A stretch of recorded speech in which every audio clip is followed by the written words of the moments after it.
नमस्कार, जनतंत्र टीवी देख रहे हैं आप। मैं हूं आपके साथ साहिल धुलिया। बुलेटिन की शुरुआत करेंगे। आज दिल्ली के मुख्यमंत्री अरविंद केजरीवाल और पंजाब के मुख्यमंत्री भगवंत मान के बीच मुलाकात हुई। तिहाड़ जेल भगवंत मान पहुंचे थे। मुलाकात के बाद भगवंत मान का क्या कुछ कहना सुन लीजिए। फोन पे उधर से फोन पे बात कर रहे थे और शीशा भी ऐसा गंदा शीशा कि शक्ल भी अच्छी तरह के एक दूसरे की नजर नहीं आ रही है।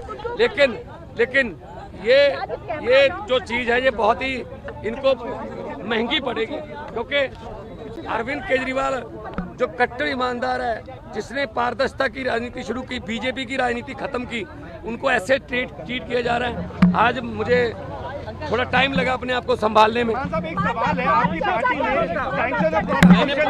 मैंने अरविंद जी से पूछा कि आप कैसे हो। उन्होंने कहा चलो मेरी चिंता मत करो, ये बताओ पंजाब का हाल कैसा है। पंजाब में स्कूल बन रहे हैं अच्छे, पंजाब में जो गेहूं की फसल को मंडियों में उठाने के प्रबंध हो गए अच्छे, पंजाब में जो आम आदमी क्लिनिक अच्छे चल रहे हैं, पंजाब में बिजली फ्री मिल रही है। क्योंकि हम लोग तो काम की राजनीति करते हैं, हम नाम की राजनीति नहीं करते। तो मैंने कहा जी बिल्कुल पंजाब भी अच्छा है। असम में जाके आया हूँ, गुजरात जा रहा हूँ, कल दिल्ली में भी प्रचार करूँगा, कुरुक्षेत्र गया हूँ। तो आम आदमी पार्टी जो है एक सोच का नाम है। अरविंद केजरीवाल एक व्यक्ति को तो गिरफ्तार कर लोगे, सोच को कैसे करोगे उसकी गिरफ्तार। आपकी पार्टी ने सैंक्शन प्रोसीक्यूट किया था कन्हैया कुमार के लिए, वो खुद दिल्ली से इलेक्शन लड़ रहे हैं। ये तो इंडिया गठबंधन का अपना फैसला है जी। पार्टी ने अपोज नहीं किया। कह रहा है कि केजरीवाल के जेल में आने के बाद पार्टी में भगदड़ मच चुकी है।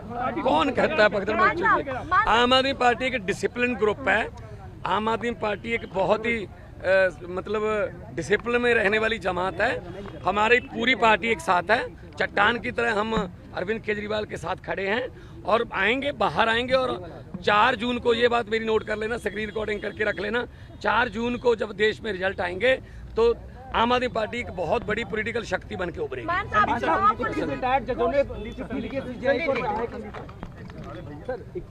आज जब सर से मिले तो हम सब ने पूछा कि सर आप कैसे हैं, आपका हेल्थ तो ठीक है, आप कैसे हैं। उन्होंने कहा कि मेरी चिंता छोड़ो, ये बताओ कि जनता कैसी है। उन्होंने पूछा कि क्या जनता को फ्री में जो बिजली मिल रही थी वो कंटिन्यू है, मिल रही है। उन्होंने पूछा कहीं बिजली कट तो नहीं, पावर कट लग तो नहीं रहे। उन्होंने पूछा कि अस्पतालों में जो दवाइयाँ मिल रही थी क्या वो दवाइयाँ अभी भी मिल रही है। उन्होंने पूछा कि बसों में जो यात्रा हो रही थी फ्री में महिलाओं को, क्या वो अभी भी कंटिन्यू है। उन्होंने सारी चीज़ें पूछी कि दिल्ली का हाल कैसा है, जनता कैसे है, और हमने एक एक चीज़ उनको बताया। उन्होंने ये भी कहा कि अगले हफ्ते से वो 2-2 मंत्रियों को बुलाएंगे और 2-2 मंत्रियों को बुलाकर दिल्ली के सारे कामों का रिव्यू करेंगे। उसके साथ साथ उन्होंने मुझे ये भी कहा कि मैं सभी विधायकों से मिलूं और सभी विधायकों से मिलकर उनको ये कहूं, उनका केजरीवाल साहब का ये मैसेज उनको दूं कि वो अब अपने गली गली में, घर घर में, अपने एरिया में जाके जनता से मिले। किसी को कोई तकलीफ़ नहीं होना चाहिए, किसी को कोई दुख नहीं होना चाहिए। आज तक जितनी सेवा करते आ रहे थे उससे 10 गुना ज़्यादा सेवा करना है। उन्होंने ये भी कहा कि वो जल्दी बाहर आएंगे और जब भी वो बाहर आए जो 1000 रुपये प्रति महीना सभी महिलाओं को देने का वो वादा और बजट पास जो उन्होंने किया है उसको वो पूरा करेंगे। मतलब पूरे समय वो सिर्फ यही पूछते रहे कि दिल्ली की जनता कैसी है, जनता कैसे है, जनता में क्या चल रहा है, सब सुखी तो है ना। सबसे बड़ी बात ये कही कि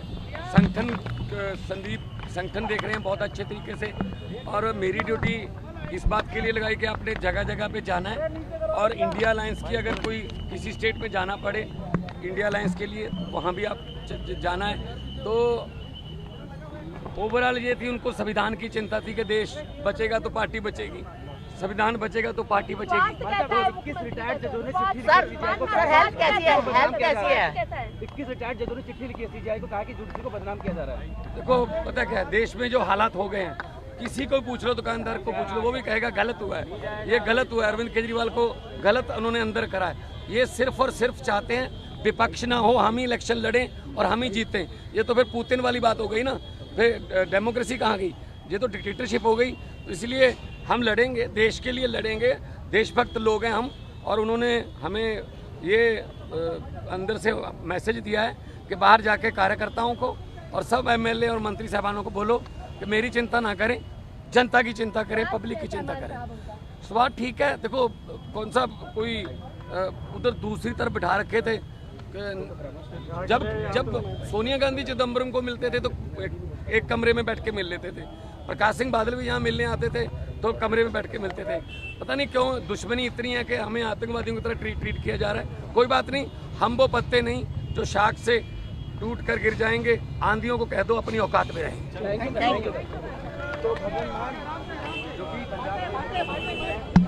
कौन है भाई? News x.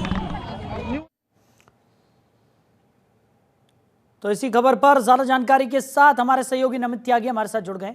नमित, भगवंत मान और दिल्ली के मुख्यमंत्री अरविंद केजरीवाल के बीच में आज तिहाड़ जेल में मुलाकात हुई और मुलाकात के बाद जिस तरीके से भगवंत मान ने कहा कि आज भी मुख्यमंत्री अरविंद केजरीवाल को दिल्ली की जनता की फिक्र है, उन्हें अपनी फिक्र नहीं है, उन्हें दिल्ली की जनता की फिक्र है। लेकिन जिस तरीके से आम आदमी पार्टी की तरफ से लगातार दावा किया जा रहा है कि दिल्ली की जो सरकार है अब वो जेल से ही चलेगी, अरविंद केजरीवाल ही सरकार चलाएंगे, कितना ज्यादा मुश्किल यहां पर हो रहा है आम आदमी पार्टी के लिए? क्या कुछ निकलकर सामने आ रहा है? किस तरीके का सिनेरियो बनता हुआ दिखाई पड़ रहा है?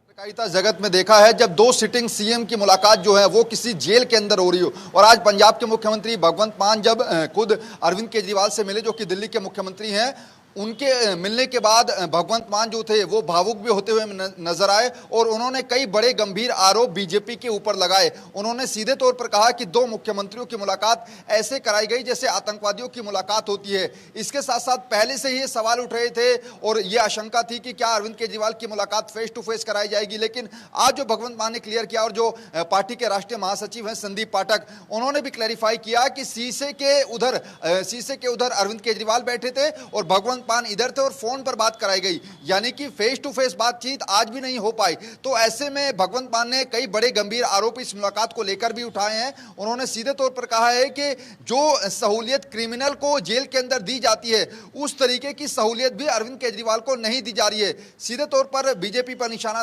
साधा है, तानाशाही इस चीज को बताया है। हाँ, ये जरूर है कि भगवंत मान ऐसे समय पर अरविंद केजरीवाल से मिले हैं जब देश के अंदर लोकसभा चुनाव हो रहे हैं और भगवंत मान जहां से आते हैं यानी कि पंजाब में आम आदमी पार्टी 13 के 13 सीटों पर अकेले चुनाव में उतर रही है। तो ऐसे में चुनाव को लेकर भी बातचीत होगी, लेकिन जो बड़ा सवाल था जिस पर आम आदमी पार्टी पिछले एक महीने से बयान दे रही थी कि अभी अरविंद केजरीवाल का स्वास्थ्य कैसा है, भगवंत मान ने कहा कि उनका स्वास्थ्य ठीक है और उन्होंने ये कहा है कि दिल्ली के अंदर जितने भी विधायक हैं या फिर पंजाब के अंदर जितने भी विधायक हैं उनको अरविंद केजरीवाल की चिंता करने की जरूरत नहीं है, बल्कि वो देश के जनता की चिंता करें, वो उनका ध्यान रखेंगे। और अभी अरविंद केजरीवाल की जो स्वास्थ्य है उसको ठीक बताया भगवंत मान ने।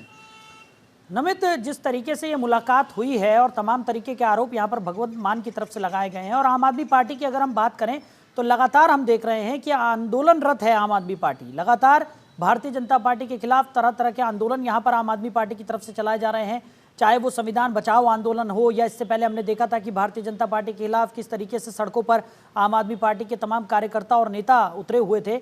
अभी भी स्थिति जो है वो लगातार यही देखने को मिल रही है कि एक तरफ लगातार भारतीय जनता पार्टी के खिलाफ जो आम आदमी पार्टी का प्रदर्शन है वो दिनों दिन तेज होता जा रहा है, तो दूसरी तरफ सरकार चलाना एक बड़ी चुनौती यहाँ पर आम आदमी पार्टी के सामने है, क्योंकि लोकसभा चुनाव बेहद नजदीक है। तमाम प्रचार प्रसार भी करना है, पार्टी को मजबूती भी देनी है, जनता के बीच भी जाना है। इन तमाम चीजों को जोड़कर अगर देखा जाए तो मुश्किलें जो है वो आम आदमी पार्टी के लिए ज्यादा हैं।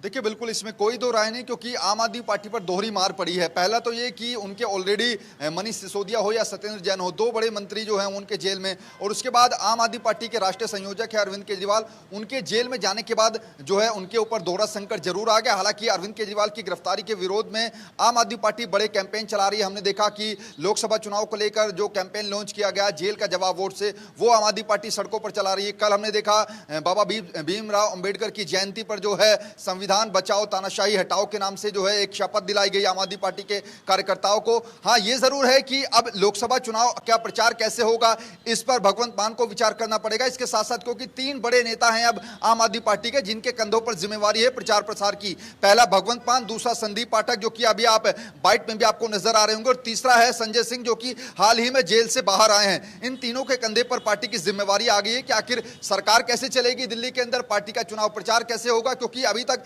जब तक ईडी की कस्टडी में अरविंद केजरीवाल थे तो वहां से रोजाना कोई संदेश, कोई आदेश वो जरूर पारित कर रहे थे, क्योंकि रोजाना 1 घंटे का वक्त उनकी पत्नी को मिलने का दिया जा रहा था। लेकिन यहां पर वो कंडीशन अलग है। तिहाड़ जेल के अंदर उनको जेल मैनुअल के हिसाब से वहां पर रहना पड़ रहा है और उस तरीके के आदेश वो दे नहीं पा रहे हैं। तो ऐसे में दिल्ली की सरकार आखिर कब तक इसी तरीके से चलती रहेगी, जिसको लेकर एलजी ने भी जो है अरविंद केजरीवाल पर प्रहार किया था। उन्होंने कहा था कि दिल्ली के मुख्यमंत्री जेल में हैं, दिल्ली की जनता का काम रुका हुआ है। तो एलजी जो है वो क्या राष्ट्रपति शासन की मांग वो करेंगे, ये भी बड़ा सवाल है। दूसरा ये कि दिल्ली की सरकार अब चलेगी कैसे, इसकी जिम्मेवारी जो है वो पार्टी के शीर्ष नेताओं पर आ गई है।